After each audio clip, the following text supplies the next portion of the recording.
Hello, welcome back to my channel. As is quickly becoming tradition at the end of each year, I am here to review, list and rank the pedals that I have received, played, tried, etc. This is going to be a list made up of pedals that I have bought for myself with my own money and pedals that I have received from demoers, friends, etc. So basically, this removes any potential bias I might have or any suspicion on your account about my rankings of these two lists, as obviously I am slightly biased, at least, with the pedals that I received for free. Although, in my opinion, from my perspective, both lists are perfectly valid and true and honest. Hopefully, if any of you are doubtful at all about the pedals that I have ranked in this list, hopefully you will at least completely be on board with my opinions on the pedals on this list. So, without further ado, let's jump straight in, because there is a lot to cover. I apologise in advance for the length of this video, but hey, it's the end of the year. Hopefully you will indulge me, and you can always follow the timestamps and skip ahead to certain bits that you might prefer to watch if you want. So, kicking things off first of all with number 10 on the sent list. I have not demoed these yet, but the video is coming. It is going to be a very good one, trust me on that. And they are the Blind Panic Devices trio of expression pedals. Obviously, I am slightly cheating here. Obviously, there's 3 of them, but I genuinely couldn't whittle them down to just one. They're all fantastic. They all are kind of similar in the way that they function and perform. And although they obviously do different things across the range, they're all equally awesome. So I had to group them together in this way. So hopefully you'll forgive me that. These 3 pedals are absolutely epic. They all have power input and expression output. They work via TRS and plug into the expression input of pretty much any pedal that you might have. And rather than a traditional treadle pedal, which obviously will sweep the parameter that the expression pedal is set up to receive, these affect that signal in a bunch of different ways. Yeah, you've got a ramping pedal here. The momentary foot switch here basically affects the attack and decay sweep of the parameter. There's different directions for the direction of the sweeping, the ramping rather. The speed switch has 3 different positions. It's just awesome. And then these 2 are 2 LFO pedals, basically, that rather than ramp the parameter, they modulate the parameter. As cool as you're imagining these things are, they get way cooler. So yeah, look out for my video on these 3 coming very soon. Number 10. Number 10 on my bought list is a pedal that I demoed very recently, but I bought quite early on in the year actually. This is the MXR Sub Octave. I believe this is the M225. I might be wrong on that, but from memory, I think that's the code. This is a super cool looking pedal. Just look at the flip paint on there. It goes from like a bright magenta almost colour all the way to a very dark purple. And it's also got some flecks of glitter in there as well. It's a really striking pedal. It looks fantastic. The second thing you notice about the thing when you actually have it in your hand is how heavy it is. It weighs an absolute ton. It is literally like a brick. It's super heavy for the size. And when you take the back off of this, you can see just how packed it is inside. It's no wonder that it's so heavy. As far as the sound goes, obviously officially that is the most important factor. We know the truth. This is obviously an octave fuzz pedal, and rather than just giving you an analog octave up. You also get a sub-octave, hence the name, that is independent of the octave up. So you can control the octave down volume, and then you also have the octave up as an optional foot switch, which is amazing. It's super cool, but it gets even cooler than that because there is a series/parallel switch that you can toggle. Tiny little button there, and that basically switches the order of the fuzz and the sub-octave signals from being in series or in parallel. So basically, with a push of the button, you can go from having the sub-octave sound running alongside the fuzz, and then pushing the button again, you basically can put the sub-octave behind the fuzz, making it glitch out and sound extra bassy, obviously. So, incredible pedal. I have had so much fun with this. It's amazing. And my plan was purely to buy it, demo it, and sell it on. However, I think this one is going to be sticking around for a fair while because of just how good it is. MXR clearly know what they're doing with pedals, and I'm a big fan. By the way, I'm going to be occasionally sipping from this concoction as the video progresses, because it's that kind of video. And in case you're wondering, this is Malibu and milk. Do not knock it unless you've tried it. It's amazing. Bot scent. Number 9 on my scent list.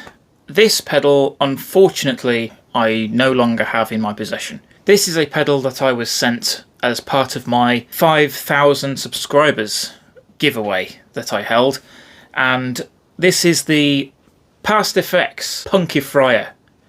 I was not expecting to love this thing as much as I did. When I made the request to Verley at Past Effects if it was possible to get this pedal from them to give away, and graciously they were fully on board. Once I received the Punkifriar and played it, demoed it, spent some time with it, I quickly realised, damn, this thing's good. I really don't want to have to give this away, but I'm honest and I stuck to my guns and I did give it away, and yeah, I have missed it ever since. But yeah, it is a fuzz and an overdrive in one pedal. And yeah, it is obviously a very faithful reimagining, shall we say, of the classic DoD Punkifriar. This is by far a cheaper, more readily available, and far more versatile option. Not to mention smaller and cooler, better looking, probably more reliable as well. What's not to love about this thing? It's just awesome, and I highly recommend you go and check out my demo of this one. Every pedal that I talk about in this video that I have demoed, I will link in the description, so go check out the links if you are interested in hearing how any of these pedals sound. Because this video is long enough, and I'm not going to fill it up even more with inserting clips in with the sounds. So, sorry about that, but yeah. Do you want this video to be longer? Really? No, you don't. Okay, so moving on to number 9 on the bought list. This one arrived very recently, and is a pedal that I have been wanting and looking for ever since it came out, almost exactly 3 years ago now. It is the Death by Audio and Earthquaker Devices collaboration, the Time Shadows. This pedal almost defies classification. It's a pretty unique pedal, which is why I wanted one, really. You've got a toggle switch for the Death by Audio side over on the right, and then you flick it left if you want the Earthquaker side. This is a, well, let's not beat around the bush. It's an FV1 based pedal, so it's using the digital chip inside with a couple of different algorithms in there, each one designed by the different companies. So you've got two basically slightly different delay and delay-ish sounds. It came quite recently, so I'm going from memory here. I think it's the Death by Audio side has a more of a filtered, like an envelope-y kind of sounding delay, and then the other one is more of a pitch delay, but the repeats are a little bit more vague, so it's almost like a reverb. Very, very cool pedal though. Each effect is, as I say, pretty unique sounding, really interesting, and there's even a secret middle position, like if you can get the toggle switch to stick in the middle like that, you basically access a hidden, not so secret third mode, which is basically like a rainbow machine. So you get I suppose the classic FV1 sounding pitch shifting effect with like ascending repeats that kind of go new, and then it just kind of gets super high pitched at the top end, which I'm not a fan of personally. I don't really like that sound. It just sounds like nails on a chalkboard to me, but or a blackboard. But yeah, not a fan of that particular sound, but it's cool that it has it. It is a cool feature if you like the Rainbow Machine and the Boss PS3 for all that kind of old school pitch shifting, pitch delay stuff. This is definitely one to check out. I'm looking forward to doing my demo on this one because it is a really unique pedal full of really cool sounds. What I'm also thinking of doing with this one as well at some point is a video with this versus the Zoom Multistomp, because I want to try and emulate, if I can, the two modes in this pedal. So if I can get the Multistomp to approximate some of the effects in here, then that's obviously going to be a much more cost-effective solution if you want these sounds on a budget. Because at the moment, these things go for anywhere between 300 and 450. Yeah, it's a lot. It's a stupidly high price for this pedal, and it's way more than it cost when it was brand new. I was so close to buying one of these things when it initially came out, but as it was a limited edition pedal, I missed out because I hadn't been paid yet and I had no money, so I missed out on the initial release. I had to wait 3 years to find one for an even remotely affordable price. So yeah, that is the Time Shadows at number 9. Okay, so number 8 on the scent list, we have the Bleak District Electric Tapescape. This one is just amazing. It's obviously a delay, specifically based around a tape echo sound, and it has just so many features on here. You've got an expression input on here with different parameters that the expression can adjust. You've got the usual mix and feedback knobs, a gigantic time knob that you can adjust with your foot, which I really like. And then, of course, you've got the modulation and wow and flutter kind of parameters down here that you can adjust as well. There's also a momentary swell foot switch, which you can also adjust via the bright orange knob here.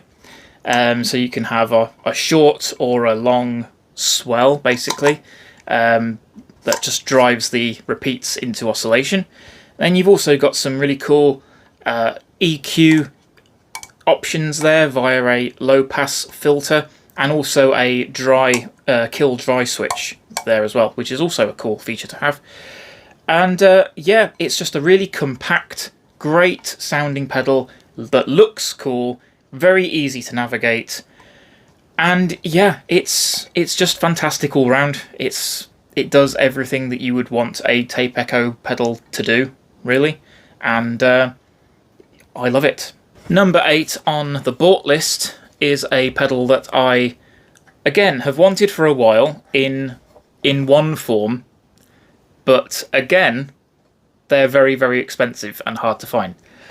That pedal is the Death by Audio Evil filter. Now, Those things cost about 400 to £450 or thereabouts. And I couldn't really bring myself to drop that kind of money. And so I went searching for a potential alternative to that pedal and ended up finding this. This is a dirty filter from Defects effects. So this is a company based somewhere in Europe. I forget exactly where. I can't remember, forgive me.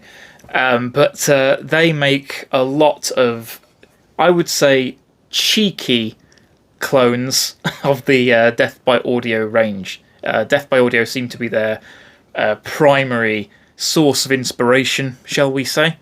And this is basically the most expensive pedal that they offer, but far more reasonably priced, in my opinion. I think this was about 190, something like that, maybe 200, just over 200, but certainly a lot cheaper than the Death by Audio version. Also, a lot smaller as well. The Evil filter is, I think, the same width as this, but like an extra third or an extra half the height again. So yeah, it's a very, very big pedal and a very difficult sized enclosure to fit on a pedal board if you wanted to do such a thing. So, what is it, I hear you ask?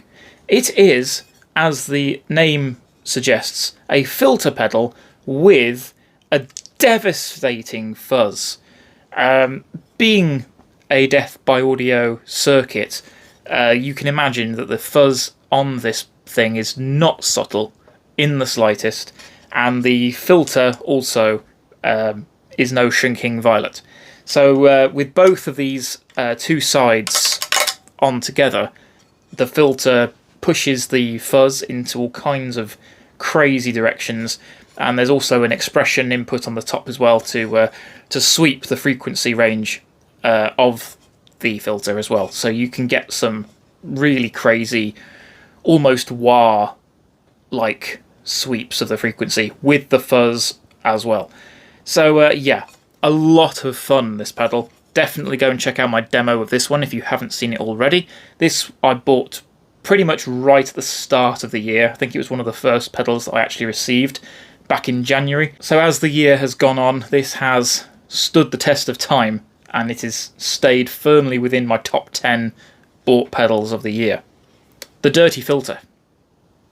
Okay, so next on the scent list at number 7 is a pedal that actually could be on my bought list, but I haven't actually paid for it yet. So, yeah, for now, it's on the scent list, and this is a pedal that I also received for my giveaway earlier in the year from Rockwright Effects, the VB3 Vibrato.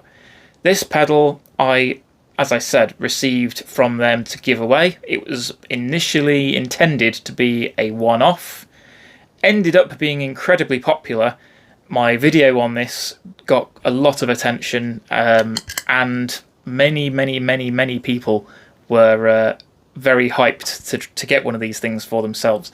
So Lucas at Rockwright, who had a right job on his hands making this thing in the first place, suddenly found himself having to make more of them. So I'm very sorry, Lucas, for putting you through that, but it's not my fault. You made a very cool pedal.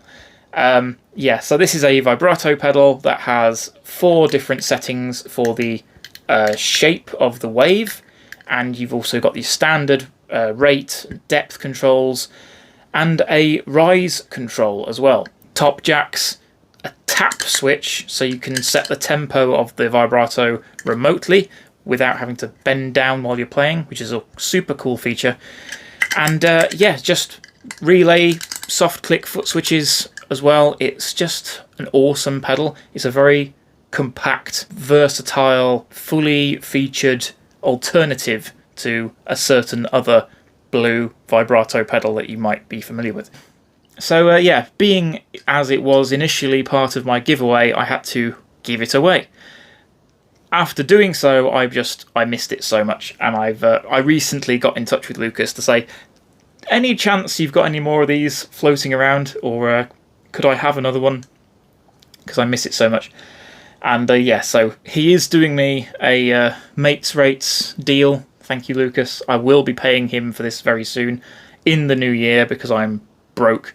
And yeah, so technically this one is one that I'm buying, but for the purposes of this list, I am counting it as my sent list because he did initially send it to me for free earlier in the year. So, number 7.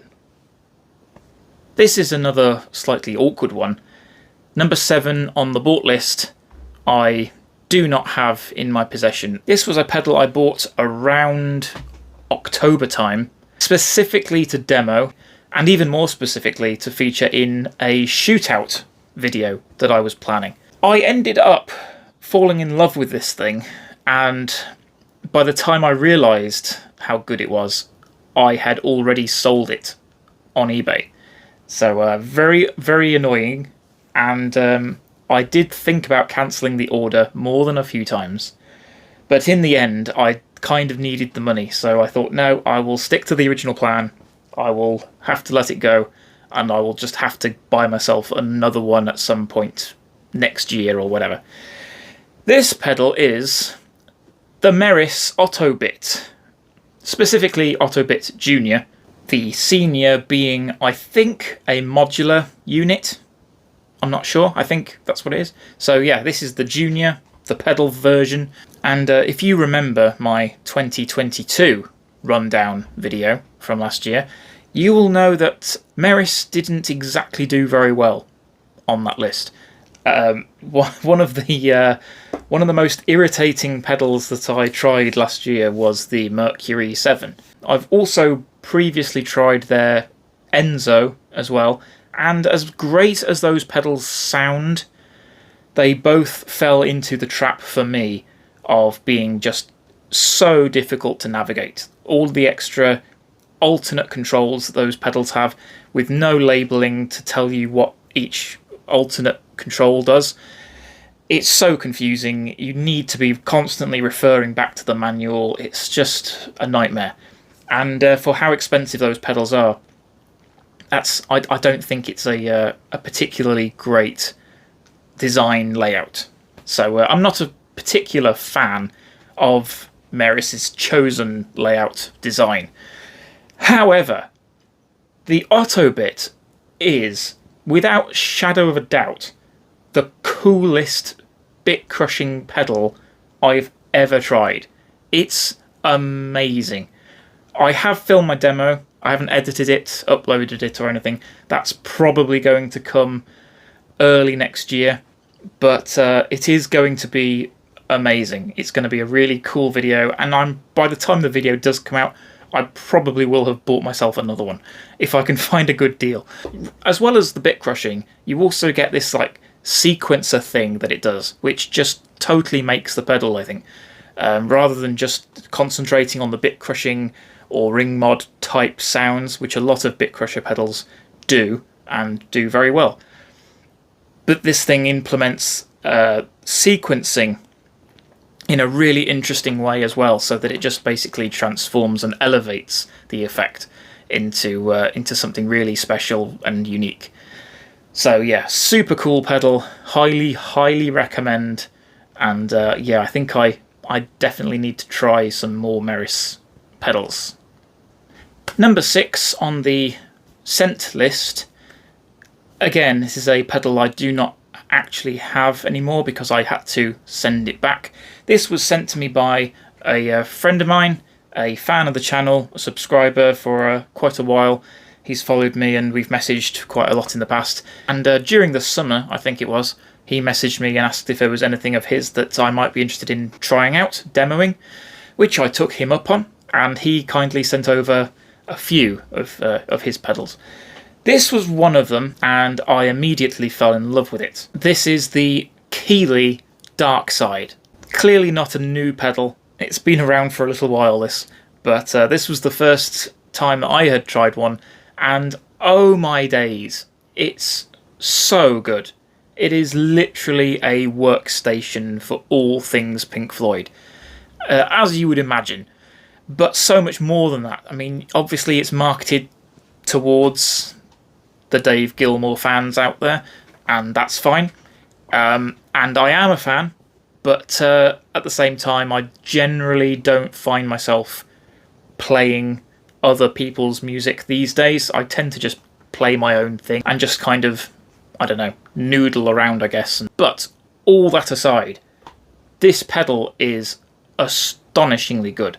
Usually what happens in a multi-effects pedal, because let's face it, that's what this is, you usually get something in there that's the weak link, or there's maybe one or two sounds or settings that are in there that aren't the best, but are okay. With the dark side, every single element in that thing is just spot on. It's perfection. The fuzz sounds awesome. The Univibe sounds fantastic. Rotary effects, absolutely fantastic as well. Then you've got the delay, absolutely amazing, sounds phenomenal. It's just great. It's like the modulation in there. It's honestly, it is such a great pedal. The only thing that I don't like about it is how expensive it is. They are not cheap to buy, and I have been looking for one ever since I had to send this one back. And this one looked the coolest as well, I think you'll agree. It was a limited edition, part of the 20 for 20 range that Keeley did back in 2020. And yeah, it's just a really cool colourway, and yeah, it looks really classy. Anyway, that's at my number 6 spot. On the bought list for number 6, we have the Neural Devices Tempest. Now, I was given a tiny discount, and I mean tiny, when buying this one from Neural Devices because I wanted to make the demo. So I do appreciate the discount. Thank you very much for that. But yeah, it definitely belongs on this list because I felt this purchase. But it was a purchase that I definitely was planning to make because this thing is legit the best and most versatile chorus and vibrato pedal that I've tried. As great as the vibrato pedal is that I got from Rockwright, that is just vibrato. And while I do like having separate individual pedals for certain effects, if you want a chorus and vibrato from one pedal, honestly, this is as good as it gets. It really does not get better than this. You've got so much stuff packed into this thing. It's basically like a Chase Bliss pedal without the dip switches on the back. It's ridiculous. So what can it do? You've obviously got the chorus and vibrato effects in here with a wave knob in the centre, so you can change the shape of the waveform. And then you've obviously got rate and depth controls, pretty standard. You've got a lag knob, which is essentially a manual control, I think, going from memory. And a tone knob as well, which you don't always see on a modulation pedal, but is a welcome addition, I think, because it's always nice to be able to EQ your modulation, I believe. A blend knob as well, again, pretty standard. You also get a peak switch here, so you can adjust where the peak of the modulation is on the modulation wave. Very, very cool feature. Then you've also got an option for different subdivisions, tap and ramping, and a momentary on-off as well. So you can have either just on-off, or you can hold it down in bypass to get a momentary version of the effect, which is also insanely cool. Top jacks for the regular ins and outs, but there is also external and expression inputs on the side as well. So you also get a whole bunch of different options for remote switching and ramping of the effect. It's just incredible, this thing, and I'm very proud to also have a one-off colorway of this pedal, which is a reverse flip colorway, where the white parts are green and the green parts are white. So yeah, super cool pedal, looks amazing. Thank you, Neural Devices. Okay, number 5 on the scent list. This is another one that technically could be on the bought list because I ended up buying this pedal like the Rockwright Vibrato. I've talked about this pedal a lot recently, especially. It is the Empty Head Effects, the external internal. Again, I've talked about this pedal a lot this year, and I feel like everyone knows what this is by now. But just in case you have been living under a rock, this is a distortion fuzz type of effect with a dynamically controlled vibrato at the front. So you basically can pitch modulate the effect by the strength of your playing, or there is a self mode on here where it doesn't rely on the dynamics to modulate the effect. So yeah, it's a very unique sounding pedal. The distortion side sounds fantastic by itself, and kicking on the pitch modulation aspects of the pedal just takes things into a whole crazy other level. I will be using this one extensively, I think, in upcoming videos, so you'll be seeing it here and there quite a lot, I think. Go check out my video of this one if you haven't already. It's a phenomenal pedal. The internet is right to be obsessed with this thing at the moment. Definitely worth checking out. The external internal. Number 5. This is another pedal that I do not have anymore. I don't know why I keep doing this. I'm not a rich man. This is why. I have to keep selling stuff to fund other stuff. And then it's often too late. By the time I've sold something, I realise, oh wait, I really liked that thing. I really shouldn't have sold that. And then I end up having to buy another one, usually for a higher price than I originally paid, which hurts. Anyway, what is it? At number 5 on the bought list is the Death by Audio Rooms. This is obviously a reverb pedal, but not just any reverb pedal. It is super weird. It does some crazy things, totally unique. It's like no other reverb pedal I've ever come across, and it just sounds great in every mode. Everything it does sounds awesome, and I love it. I love it to bits. It's a really, really weird shape as well. It's deceptively small. When I first saw it, I assumed it was going to be like evil filter size, like really huge. But it's actually quite compact, considering. But it's very, very tall. It's amazing when you first see it. You're like, oh damn! It's literally like this. It stands really, really tall up in the air. So it's definitely easy to hit if it's on the back row of a pedal board, for example. But yeah, this thing is amazing, and it works incredibly well with an expression pedal as well. You can get some particularly weird sounds out of this thing if you're using an expression with it. Fantastic pedal. I will be buying another one, especially if Defects do a version, but I highly doubt it somehow. But yeah, number 5. Number 4 on the scent list, I'm afraid I'm going to have to share between 2 pedals that I received this year, because I just could not decide between them, and they're also kind of similar, at least in concept. These are the Unsound Circuitry Kato, I believe that's how it's pronounced, and the Tark Audio Squidink. These 2 pedals do very similar things, but in different ways. So it's kind of like comparing analog delay with digital delay, in the sense that they both do delay, but they sound different.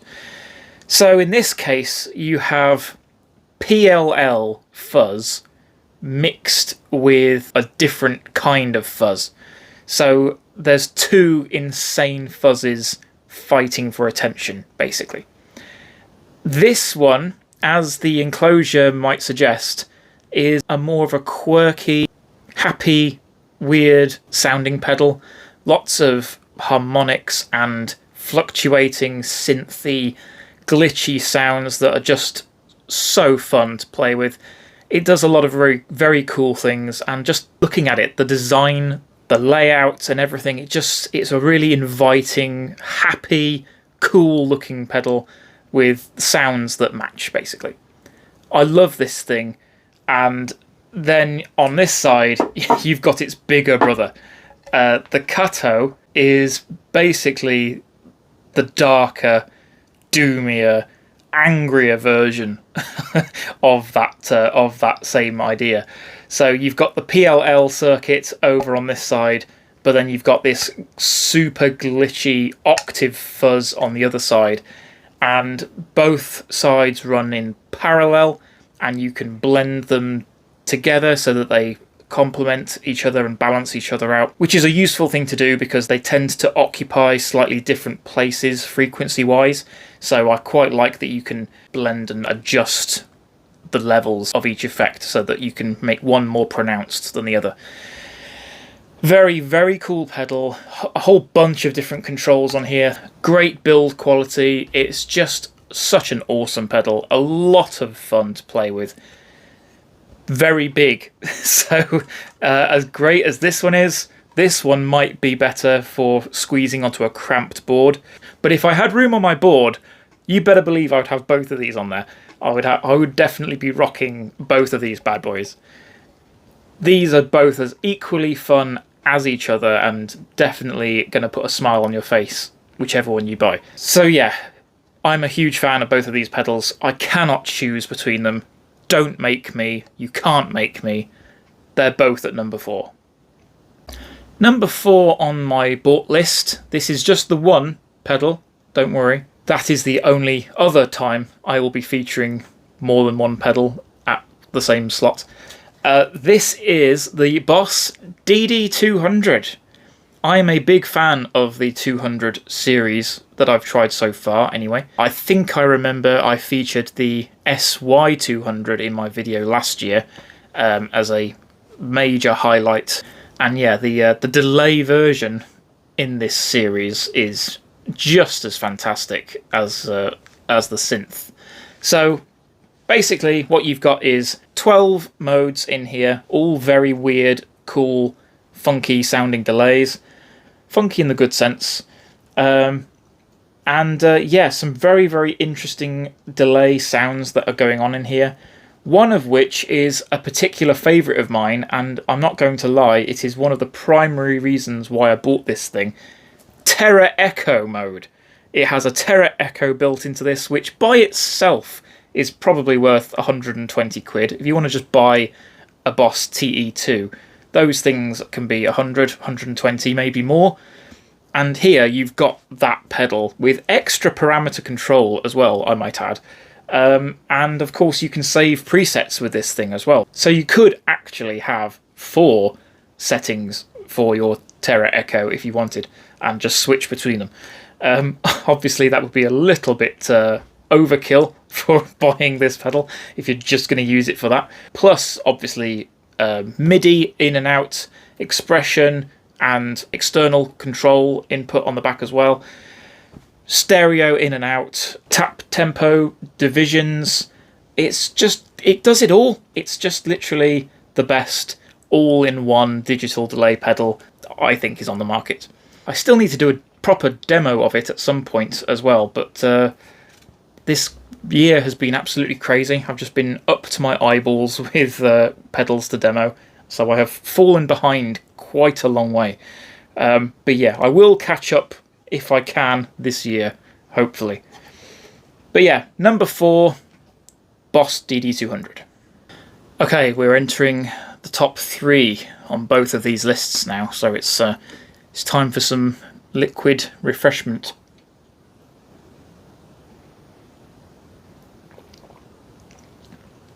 Seriously, try it. Okay, so number 3 on the scent list. This video did incredibly well, and I'm not surprised, to be honest, because this is a fairly new, up-and-coming pedal company that I think is really capturing a lot of imagination and excitement. within the community. And I'm very excited to be able to feature some of these pedals on my channel for you guys. This one particularly so far has really grabbed my attention and I think is just fantastic. It's the Maneco Labs 4AD.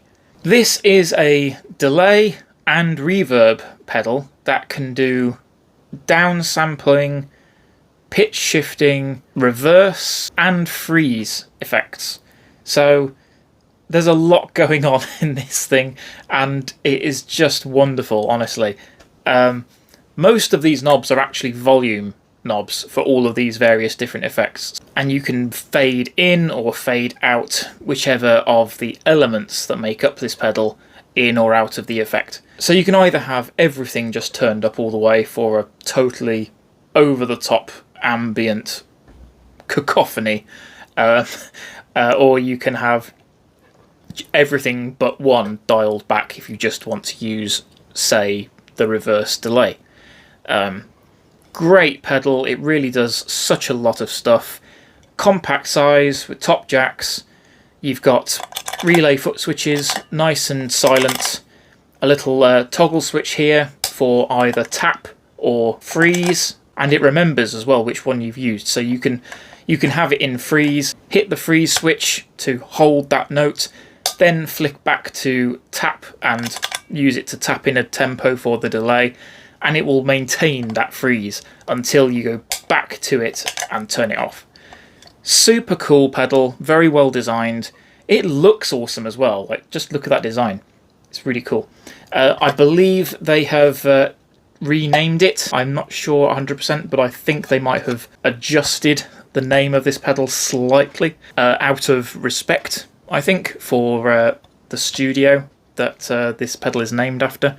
I'm not particularly up on my knowledge of 4AD, to be honest, but from what I know, they have been responsible for some really super cool music, and they are also fans of this pedal, by the way. I was talking to Maneco Labs recently, and they've actually been talking a lot with 4AD, and I think they're actually working out some kind of a collaboration, or they're at least interested in having one of these pedals for their own collection. So that's really cool. I'm definitely going to recommend getting one of these at some point if you're able to, because it's just so much fun. Number 3 on my bought list is a little bit of an oldie.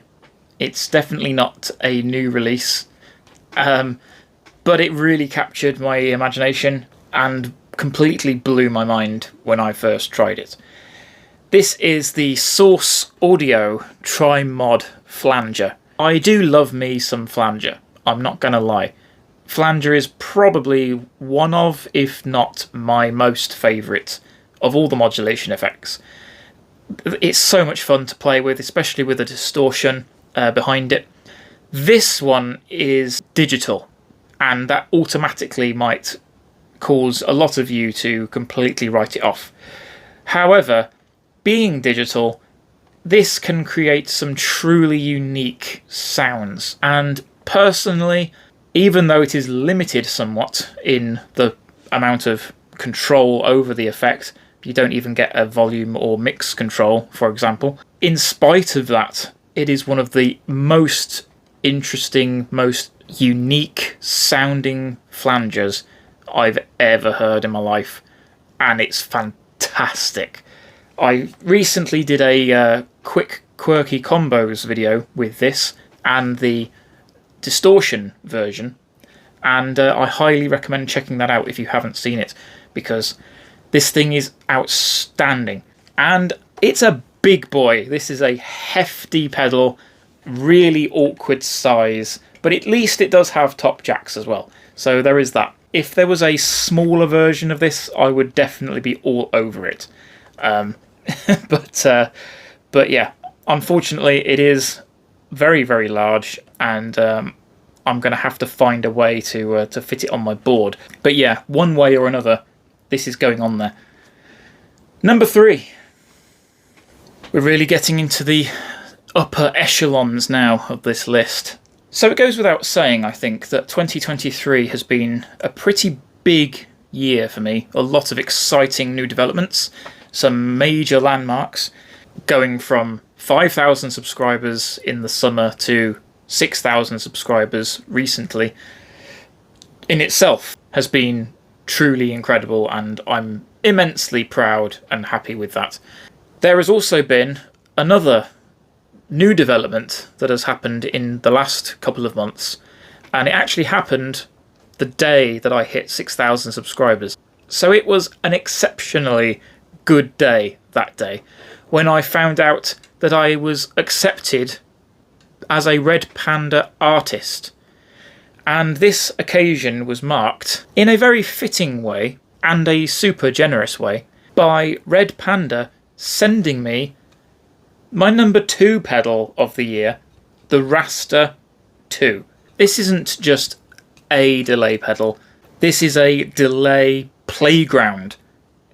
There is so much you can do with this pedal, it's crazy. Obviously, if you want just regular digital delay, you can do that, that's fine. But you don't buy this pedal if you want regular digital delay. You buy one of these if you want your delays weird, unusual, quirky, unique. If you want to be able to sculpt a delay that you haven't been able to achieve or hear anywhere else, this is where you go. So you've got different waveforms, rate and depth. When I say you've got different waveforms, I mean you have got different waveforms. You've got all of this choice here. Focus, there you go. So you've got a lot of options for the modulation alone. And then that aside, you also get pitch stuff. You can go forwards and back, regular delay or reverse. Tap tempo, of course, and you can have momentary or latching settings for the foot switch as well. Obviously, these use an external input as well, so there's all kinds of external and expression things that you can do with that input as well. I haven't done my demo on this yet, but it's going to take me a while, I think, to firstly to unpack everything that it can do so I can fully show this thing off in a demo. In fact, I might actually do a video manual for this one because there's so much going on. But yeah, very, very happy to be on Red Panda's radar, let alone on their artist roster. So huge thanks to them. Yes, I am biased, but I didn't need to put this at number 2. No one's making me do that. It's at number 2 for a reason, and it's because it's so much fun. This is an awesome pedal. Highly recommend. Look out for my demo on this one. It's going to be a great video. Number 2, Red Panda Raster. Sticking with delay, over on my number 2 spot on the bought list, this is a pedal I have owned before, but when I originally bought it, I didn't fully appreciate what I had at the time. So I sold it stupidly, and I've been chasing the same sounds and features ever since. But I bought one again this year, and I'm literally never parting with it ever again. I learnt my lesson. It is staying with me for good this time.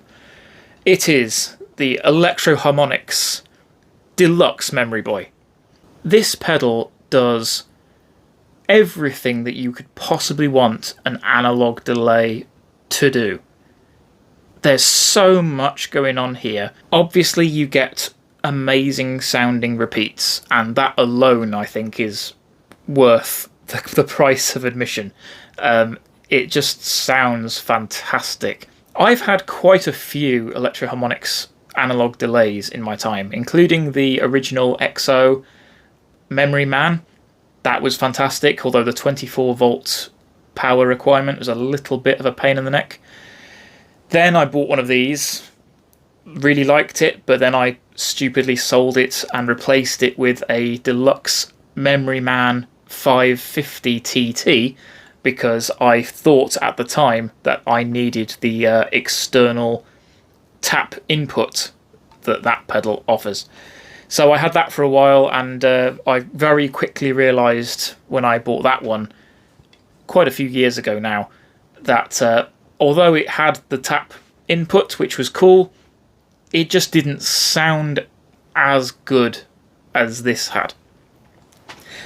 So I had it on my board for a while. I implemented the external tap feature on my board with a dual output tap tempo pedal. So I was actually controlling a DD20 at the time and that with the one tap tempo switch. Quite cool. I did enjoy having the one tap tempo signal going to both pedals. That was quite a useful feature on that thing, but I just wasn't using it because I just didn't like the sound of it that much. Then I believe I replaced that with a DoD rubberneck, outstanding delay pedal, as I'm sure you are all fully aware. Then I went from that to my Cinvatec Fluid Time Mark II, another fantastic delay pedal. However, as great as all of those pedals were and are, I found myself just still fondly recalling this one. So I thought, why not just pick another one of these up to do a video on, because the last time I had one of these, I didn't really have a YouTube channel, and I thought this would be a good pedal to do a video on, fully expecting to sell it again for a second time after I had filmed the video. But as soon as I got this, plugged it in and fired it up, I immediately fell in love all over again. It sounds unbelievably good. The repeats just have this glorious sound to them that is impossible to explain and describe, so I'm not going to. Just trust me, it sounds fantastic.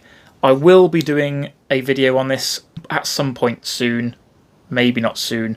Knowing me, it'll probably be another year from now, but I'll try and do a video on this soon if I can. Number 2, the Deluxe Memory Boy. Nearly finished this now. This and the list. We're on the home straight. Number 1. Another pedal that I stupidly sold and regretted ever since is also an Electro Harmonix pedal, the Ring Thing. That pedal is a ring modulator with a really, really cool set of features that make it the best ring modulator that I've ever tried. It's incredibly musical, easy to use, and it's just fantastic. It is quite big, and they are quite expensive and hard to find these days. So, when I was contacted by Dr. Scientist to say that they were releasing this, and that it was a ring modulator with all of the same features and more that the Ring Thing has, I was stupidly excited, and when it arrived I was overjoyed to find that it was every bit as cool and then some as the Ring Thing that I used to own, but of course in a much, much smaller enclosure with top jacks. And it looks awesome as well. It can't be ignored. Like, come on. That's such an awesome looking pedal. So, the Freak. It took me an embarrassingly long time to figure out the significance of the name of this pedal. I'm so dumb. I just thought, oh, that's it's just Freak because it's a freaky pedal and it can make freaky sounds. Freak, as in frequency, freak with a Q, freak, but then spelt, yeah. I'm not smart. It was a major facepalm moment when I realised. Anyway, amazing pedal. My demo on this explains everything better than I could right now off the top of my head. So I again recommend you go and check that out if you haven't already. This pedal does so many cool things, and they even managed to squeeze in some cool DSP algorithms into this pedal via the two little buttons on there.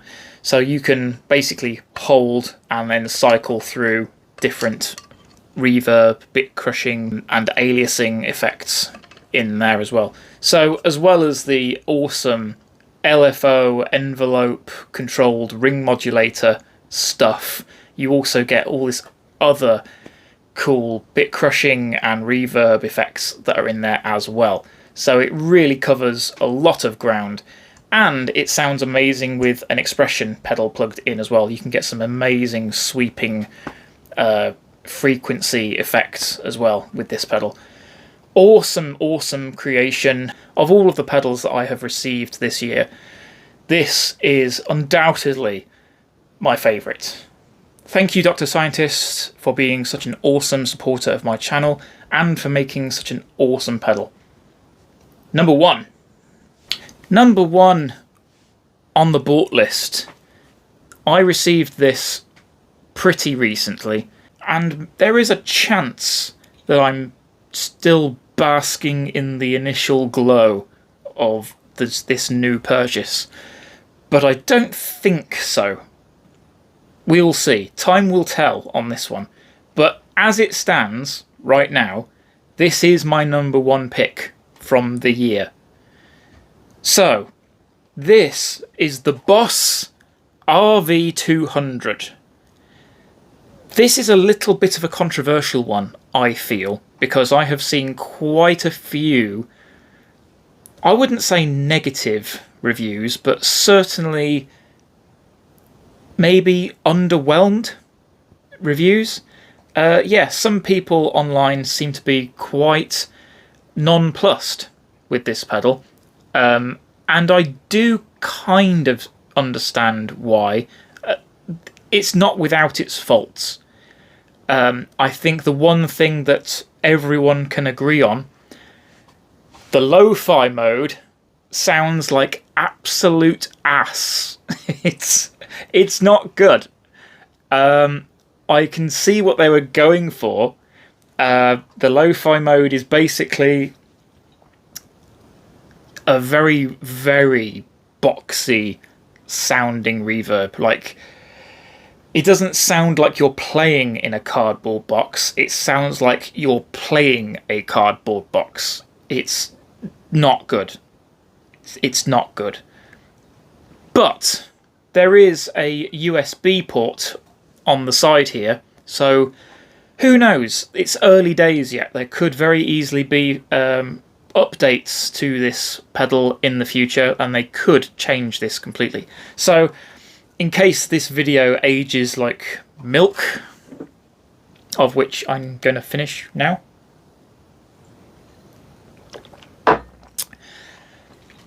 I'm just covering myself now to say it might change in the future. But for now, at the moment, this mode does not sound great.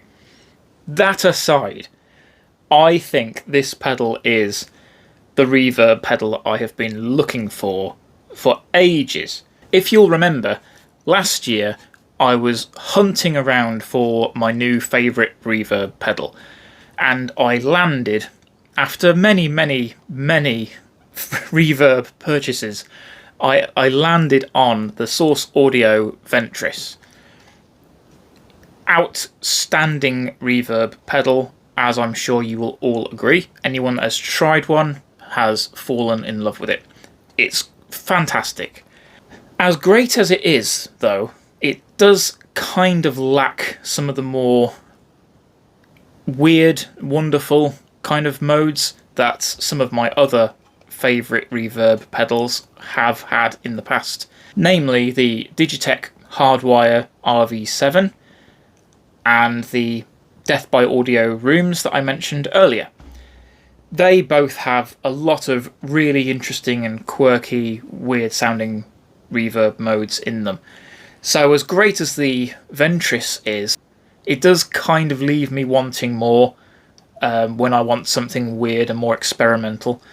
So with this pedal, you get some regular traditional sounding reverb modes as you would expect, but it also offers quite a few weird modes as well. So you get an ARP verb, so it's an arpeggiated kind of reverb with like arpeggiated pitch shifting. Very, very cool. I haven't heard an effect like that before. Slow verb, which does basically like a slow gear kind of thing into a reverb, so we get swells. Then you get a modulated reverb, not completely unusual, but a particularly nice mode, I have to say. You get a delay as well, so you can have delay and reverb together. Not something that I'm probably ever going to really bother with, because I like to have delay covered by a specific pedal. And then you've got lo-fi, of course. We're not going to talk any more about that. And then you've got the two modes that I was particularly excited for when this pedal was announced recently. Gate and reverse. Now, reverse is a mode that you do have on the Ventris, and it's a very nice reverb mode at that.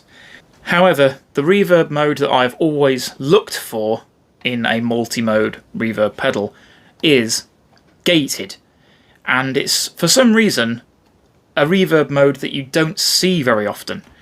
So here it is in this pedal, and it sounds fantastic. So I'm super glad to have that mode back in my life. I have missed it a whole lot. And yeah, the fact that you also get easily accessible presets on here as well, which you can access with the foot switch, is just amazing. And then there's obviously hold functions like a freeze for the reverb as well that you can then play over the top of. It's fantastic. You get low and high parameters to adjust the EQ of the reverb. You can each mode has its own parameter to adjust on the parameter knob there. There's a pre-delay knob, so you can select how quickly or how slowly the reverb comes in after your initial attack. It can do so much, and everything is easily accessible with minimal menu diving. It's just fantastic. The 200 series continues to reign supreme in my book. Is it better than the Ventris? Is the question. I'm definitely going to try my best to answer that question in a shootout video at some point in the new year. Hopefully it will stay in my life, and the Ventris can be sold in the pursuit of something else that I have already owned in the past and missed. But in the meantime, I'm happy to have this pedal in my life. Number 1.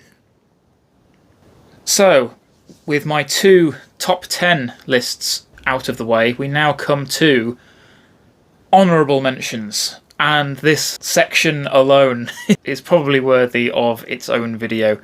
But yeah, this is just how I roll, I'm afraid. Okay, again, these are separated into sent and bought. So yeah, on the sent list for my honorary mentions, is the Lowitz Syst mode.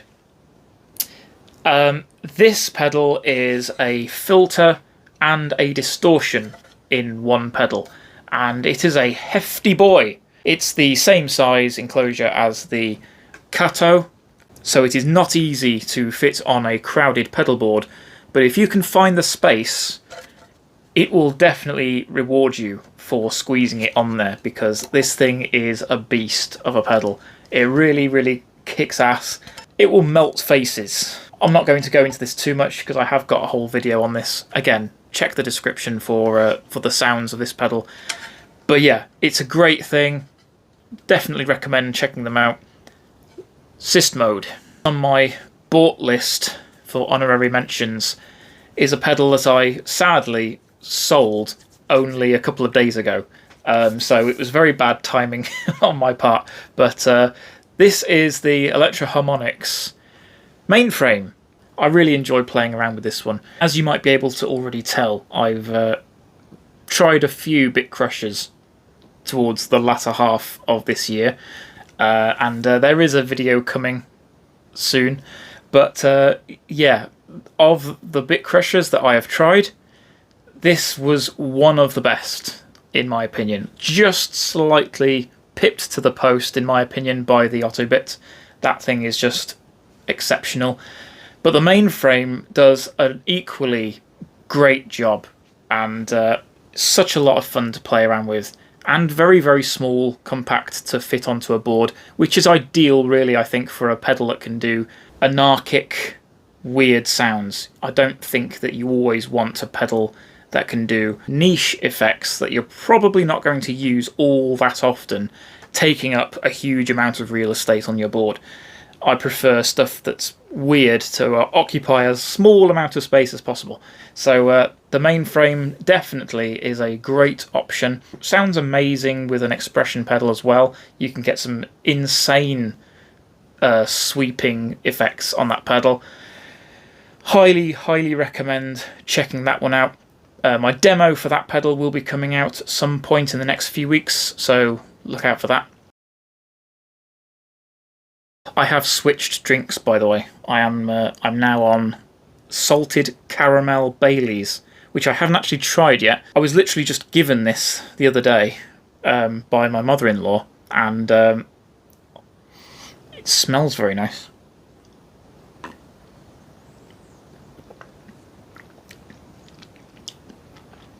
Ooh.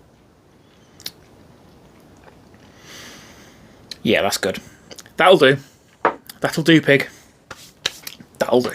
These next two pedals, sadly, are also not currently in my possession, rather annoyingly. On the sent list, we have the incredible Mantic Effects Hive Mind. This was sent to me only recently, but a good friend of mine is a huge fan of the band that this pedal was inspired by. So as soon as I received it and filmed my demo, he wanted to borrow it. So I have dutifully sent it off to him without thinking, oh wait, I actually wanted to talk about it in this video. So I posted it off to him, and then I thought, oh crap. So you'll have to make do with this photograph for now, I'm afraid. But my demo will be coming soon-ish? We'll see. This is based on the DoD Buzzbox. I will get into this pedal more in depth when I do my demo, but long story short, it's a fuzzy distortion pedal, rat-based, I think, but with a twist. So you've got an extra kind of glitchy octave fuzz type things when you turn whatever the knob's called, the top right knob. When you turn that over past a certain point, all hell breaks loose, and it's a lot of fun to play around with. It also looks amazing, let's not kid ourselves. It's a very, very cool pedal. Very, very happy to have been sent this one by Mantic Effects. Huge thanks to them. Highly recommend checking these out, especially if you're in the market for an old Buzzbox and can't find them, which is perfectly reasonable because they are like hen's teeth these days. But yeah, definitely give Mantic Effects a look and consider picking up your very own Hive Mind. The other pedal that I sold like an idiot this year is the Dr. Scientist Tremolescence.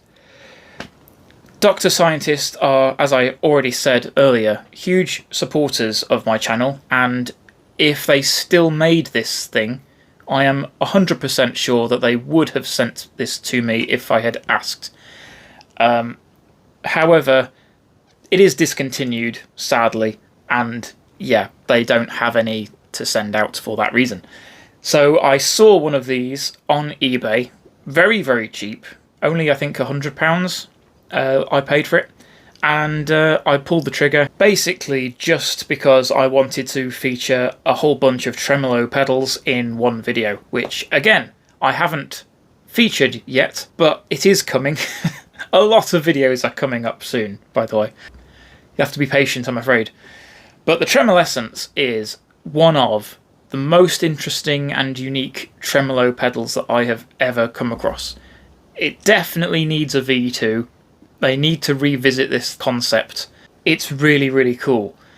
What makes it particularly interesting, I think, is it has not one, but two expression inputs, one for the rate and one for the depth. Now, I have fully explored the potential in this feature in my upcoming demo, so definitely look out for that one. But this is definitely a pedal that I was not expecting to love as much as I did. And yeah, if you can find one, I recommend picking one up because they don't seem to be particularly sought after. I was talking with Ryan at Dr. Scientist about this pedal, and he was very pleased and also surprised that I liked it so much, because apparently when it came out, a lot of people found it not very good, and I don't know why. Maybe they were just looking for a basic, straightforward, traditional style tremolo, and it's not really that. So I don't know. Maybe whatever their reasoning was for not liking it, I don't know. They're crazy. They do not know what they were talking about.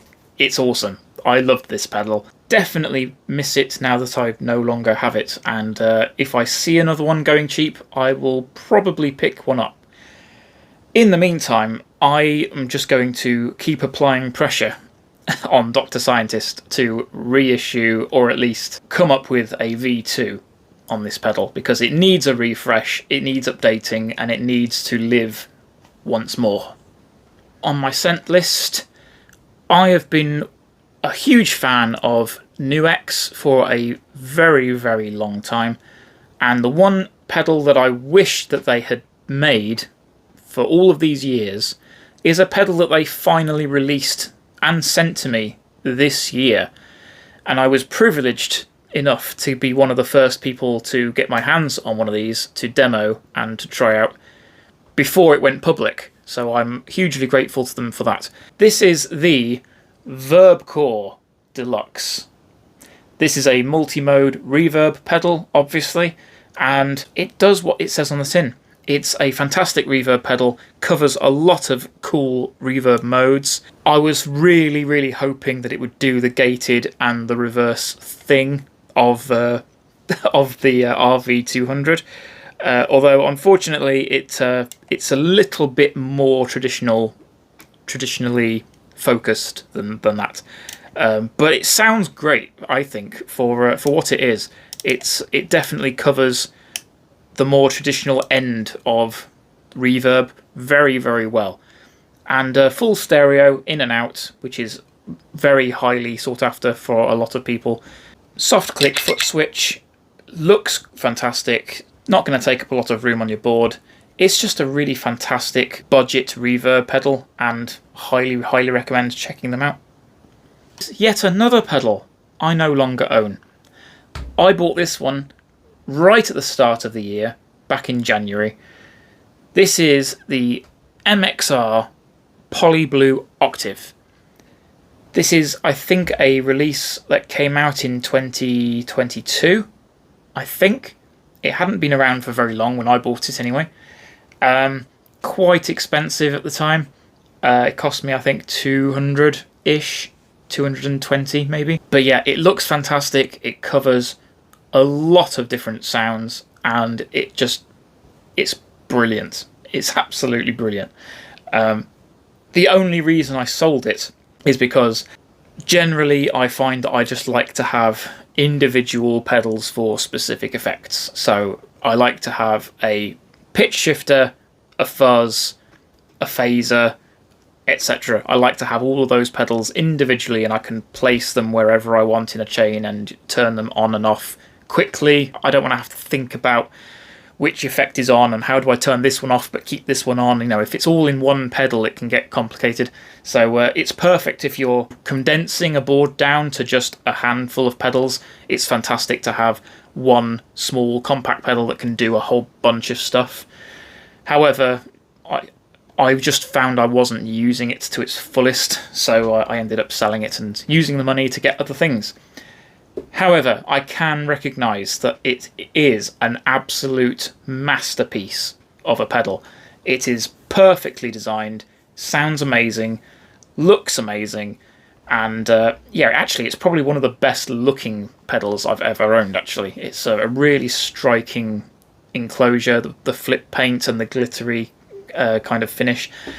It's a really striking looking pedal. I just wasn't using it, sadly. So it had to go and fund other things. But it's a great pedal. Definitely check out my demo. Number 2, honorary mention, is the Glowfly Pixel Dust. This is, I think it just about counts as a pedal. It's got foot switches, although it may be more aimed at tabletop, desktop use with your hands rather than with your feet. But nonetheless, amazing creative tool this. It does some really cool, unique things with looping, with a micro looper on 3 of these. So you can stack and pitch shift each of these 3 micro loopers, and then there's one of them is a tap tempo as well to adjust the speed of the loops. So it's a really fantastic and unique pedal, and yeah, there's little toggle switches and buttons on the side and controls everywhere. In the center you've got a speed knob for each of the loopers, so you can speed up or slow down a loop. It's so cool. It's really unique and a lot of fun to play with. I highly recommend checking out my demo of this one. It's a lot of fun. The Pixel Dust. Time for another swig of this.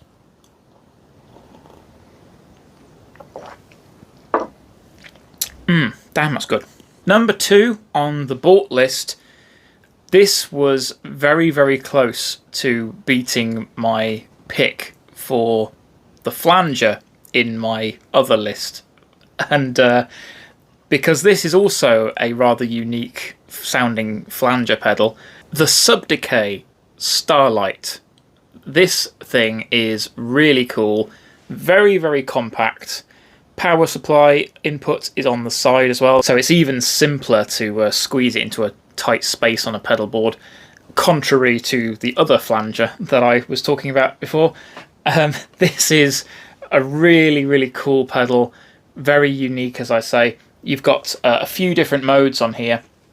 Focus, there you go. You can just about make out there's a few different modes on there. Various different waveforms, and the sample hold mode is really cool. And then you also get 8-step and 16-step sequencing as well with the flanger. It's really cool. Some really weird sounds that you can get out of this pedal. This is my first ever Sub Decay pedal as well. I've never tried their stuff before. I think they're a company that I've always forgotten about. I don't really seem to think of or look for their stuff a lot of the time. But after this pedal, I'm definitely going to be wanting to check out some of their other stuff as well. So, big fan of this one. Sub Decay definitely should be on everyone's radar. I think they're an underrated company for sure. The Starlight. Number 1 honorary mention is the Scutur.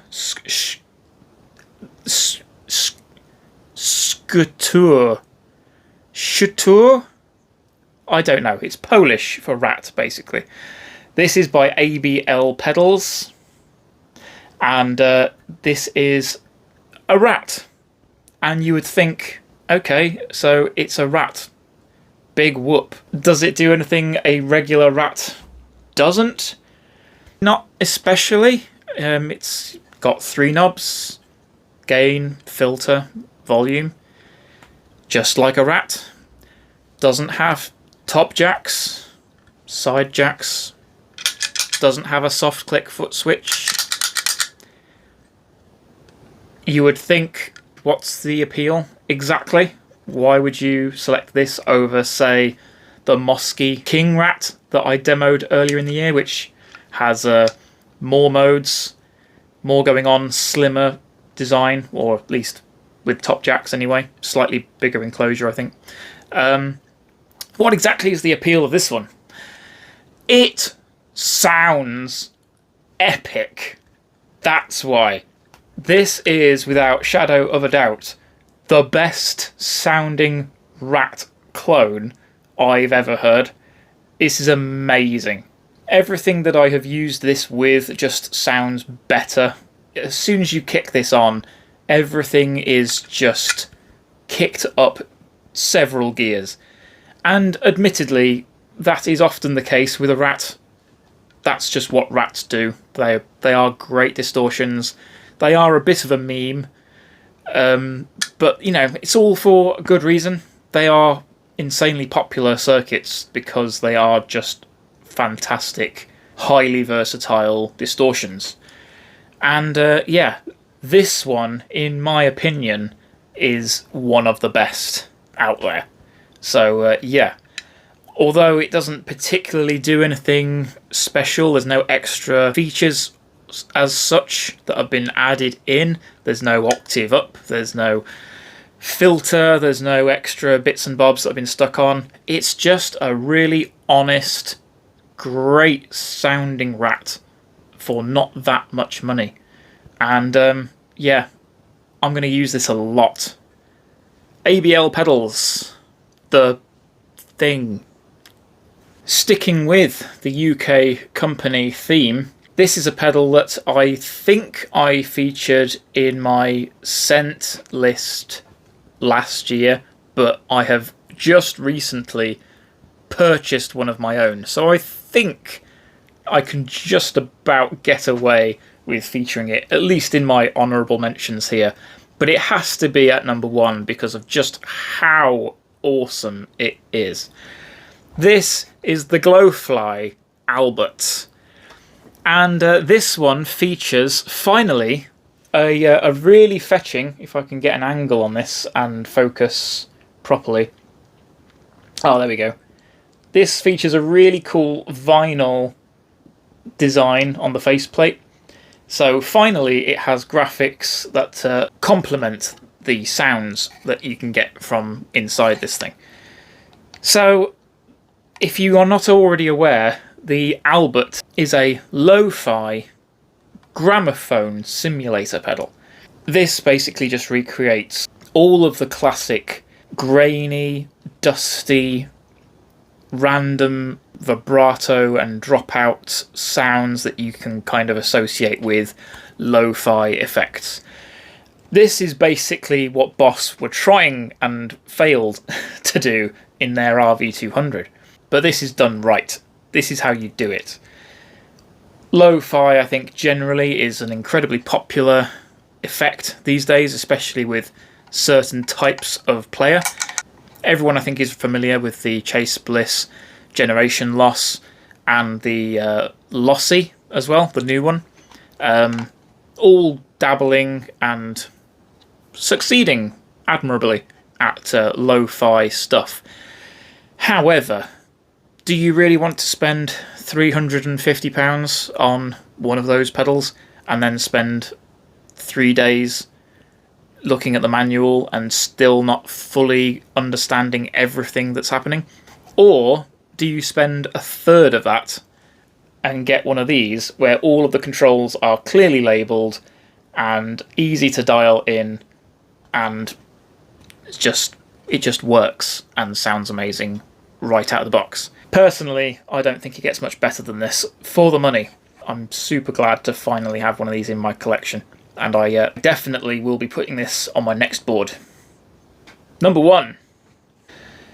I'm going to need something a little stronger for this last section.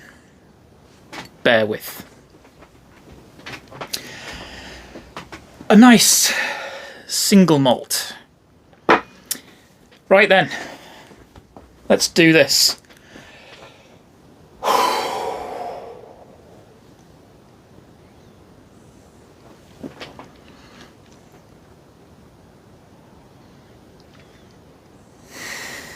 There are 6 of these. This is always a fairly popular segment in my annual rundown videos. My biggest disappointments of the year.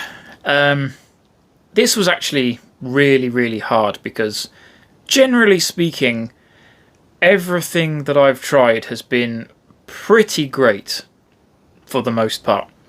So trying to fill this list was actually really hard. I was just going to keep it as 5, but I did think of another one. So I actually don't own any of these anymore. They have all entered and exited my life throughout the course of this year. But their impressions have lingered on. So, without further ado, number 6. This is the GFI Systems Skylar. Not a bad sounding reverb by any means. It sounds great. Really, really top-notch algorithms. But there are only 4, and it's just not enough. For a reverb at this price point to only have 4 reverb modes, it's just not enough. It just leaves you wanting. With me, it did anyway. It basically fell into the same problem as a lot of the universal audio pedals that I've tried. The Starlight and the Golden Reverberator, which I still need to put the demo up for as well. But they all have 4 modes, and that's it. And although they sound good, it just leaves you wanting more, and you think, I just wish there was another couple of modes in here to play around with and to have fun with. But it doesn't, and yeah, I wish that it could just do more with what it has available. Like, other pedals that same size are able to have so many more effects going on than the Skylar does. So the fact that it's quite a sizable pedal, quite compact in width, but it's quite tall. There's definitely plenty of room in there for activities, and yeah, it just stiffs you with these 4 reverb modes, and you just think, what? Surely you could have at least doubled it. Like, they could definitely have fitted 8 reverb modes in there. Anyway, that's basically the extent of my beef with that pedal. So yeah, number 6, the Skylar. It's good stuff. This is Jura, by the way. It's very nice. Number 5. This one was very disappointing for me because I wanted one of these for a while. This is the Ranger Effects Drone Ranger. It really pains me to put this on the list because A, it's a British pedal company and I'm always, flying the flag, as it were. But also, really, it's not the pedal's fault, because the pedal's fine at what it does. I think the problem with this is just my personal expectations for what I wanted it to be going in. So before I got to try one, in my head, I was thinking it was a super ego freeze type of a thing with extra effects that you can add into it. But no, it's not really that at all. It's basically a fixed drone signal that you can change the pitch of, but that's it. And then a PT2399 delay. Just a regular 3-knob delay built in. And that's basically it. There's some extra stuff in there as well, but generally speaking, that's what it is. So you can get a drone going, tweak it to a particular key, play over that key, add some delay, and you've got a pretty nice atmospheric, ambient kind of a delay pedal, basically. I mean, as cool as that is, it's certainly a lot of fun to play around with. I definitely had fun playing it, but that fun, for me, kind of ran out quite quickly. I just found myself a little bit bored and fed up after a while, wishing that it could do a lot more, especially with how cool it looks as well. It's just such a striking and fascinating looking thing. And yeah, I think I just built it up too much in my head before I started playing around with it. So yeah, as much as it hurts to put it on here, it has to be number 5. Number 4 is the Electro-Harmonix Lizard Queen. Again, this pedal is not really doing anything wrong. It's mainly just my feelings towards it.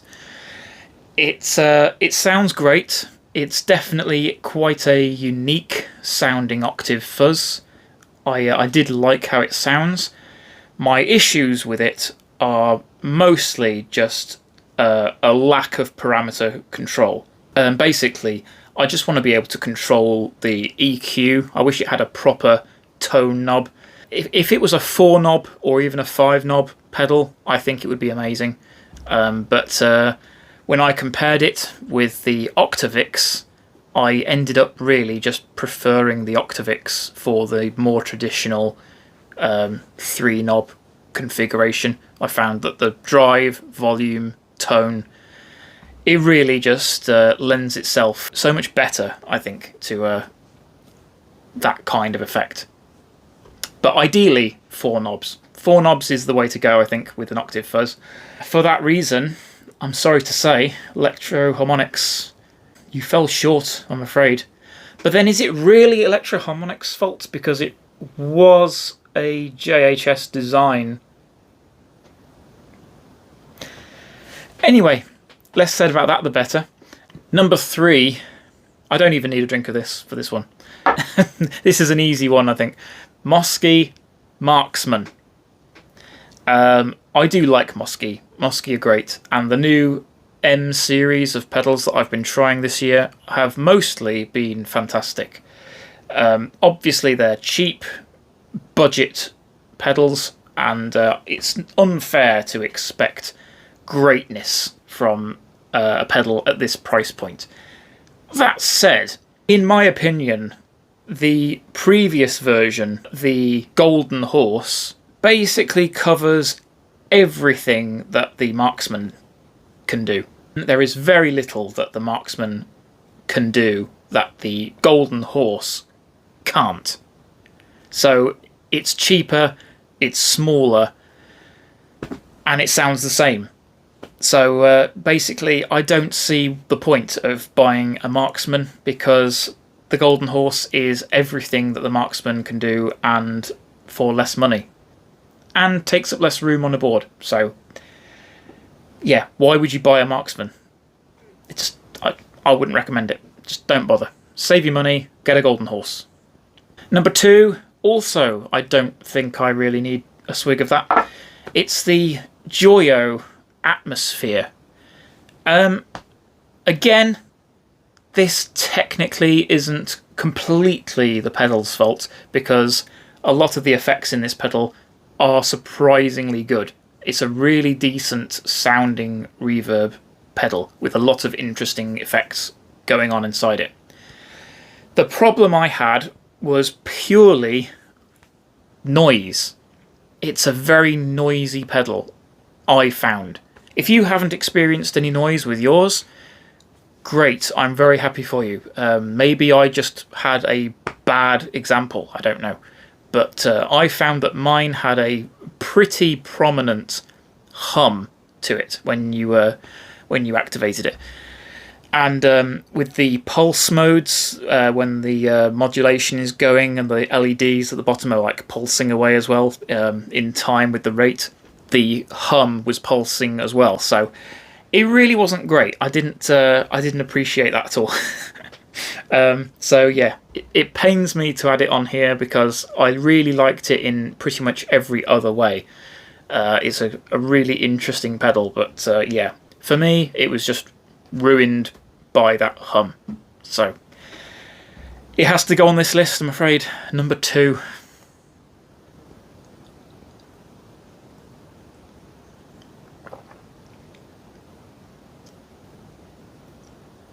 Ah, man. Whew. Yeah, that was a bigger swig than I had intended, but necessary. Number 1 is the Vemuram Myriad Fuzz. Okay, 2 things. Number one, it has a feel knob. Number two, it costs £400. 400 pounds. It's a fuzz pedal with a feel knob.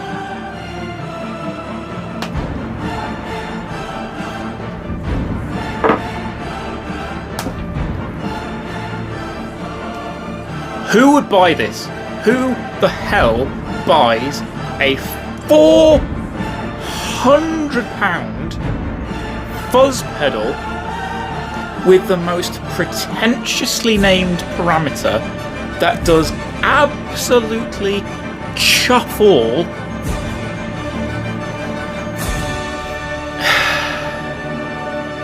I didn't like this pedal. It sounded okay, but I have tried so many fuzz pedals in my time that have sounded amazing and have cost barely £100 or slightly over £100. This did not make me think, wow, this is the best fuzz I've ever heard in my life. And this feel knob, I'm experiencing so much more feel than normal. Like, you can't feel a sound, okay? A sound can make you feel a certain way. I will grant you that. But every time someone describes a sound, or no, not even a sound, when someone describes a pedal as having great feel, like, unless you're talking about a jam pedal or something that has like a suede covered enclosure, you cannot tell me a pedal has great feel. It's a metal box. It feels like a metal box. Oh, this pedal has great feel. No, this pedal has a great sound. You're talking about sound. That is all that is happening. Talk about the sound. There's only sound occurring here. How the sound makes you feel, sure, talk about that. This pedal has great feel. No, it doesn't. No, it doesn't. Putting a knob on the thing that says feel, you can have more feel or less feel. That makes no grammatical sense in any way. Fortunately, I'm incredibly easygoing as a person, and things like this don't tend to bother me. Yeah, no, this pedal pissed me off. I hated this thing just before it even arrived. This was lent to me by a good friend, and he was like, hey, I think you might want to review this one. I was like, you can bet your ass I will. Yeah, Vemuram are a joke, in my opinion. They are absolutely taking the piss. Their key demographic is blues dads who will happily shell out stupid amounts of money for buzzwords, basically. So, yeah, it's an idiot tax, is what it is. So, yeah, feel free. Waste your money on Vemuram, by all means. Go ahead and drop £400 on a Boost or Fuzz or Overdrive or whatever the hell else that they make. Yeah, by all means, go for it. Does it sound bad? No. Of course it doesn't sound bad. It's a fuzz. All fuzz sounds pretty damn good. Let's be honest. Are there any bad fuzz pedals?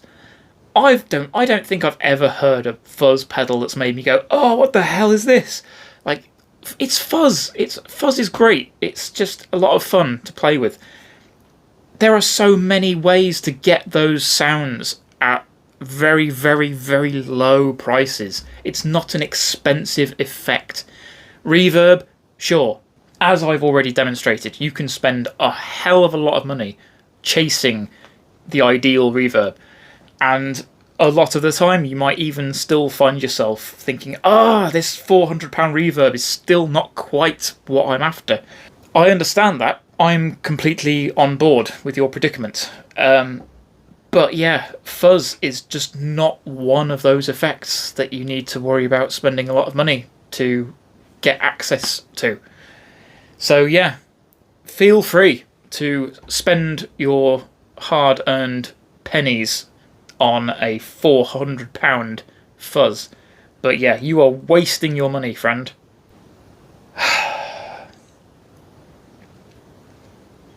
If I could make this entire disappointment list this one pedal, I would. It was just, I feel like this one pedal alone is just... But, again, I think it's a positive that out of the whole year, the only real disappointment, or the only pedal that's really made me feel this angry, is that one. Like, I have probably doubled the amount of pedals that I have tried this year compared to 2022. And yeah, with all of the extra pedals that I have received over the past 12 months, this is the only one that I've actually felt angry about. So that's good going, I think. That says a lot about the direction that we are going in with the pedal industry. So yeah, that's the positive that I'm taking away from this, that this section of the video was very hard to piece together. And at least 3 of the pedals I've just mentioned are basically fine. They're just issues that I personally had with them, but, you know, the pedals themselves are okay. But yeah, that Vemuram. Thank you so much for watching this behemoth of a video. I'm going to try my best to keep it under 2 hours, but yeah, we'll see how that goes. But yeah, it's been one hell of a year. I'm super excited to see what 2024 brings. I will be 39. That's going to be my biggest disappointment, I think, of next year's video. It's just knocking on the door of 40. But yeah, in the meantime, thank you all very, very much for continuing to support my channel. I appreciate all of it. So thank you very much for watching till the end, if you did. If you did, maybe leave a orange emoji in the comments. Take care, everyone. I will see you in the new year, and all the very best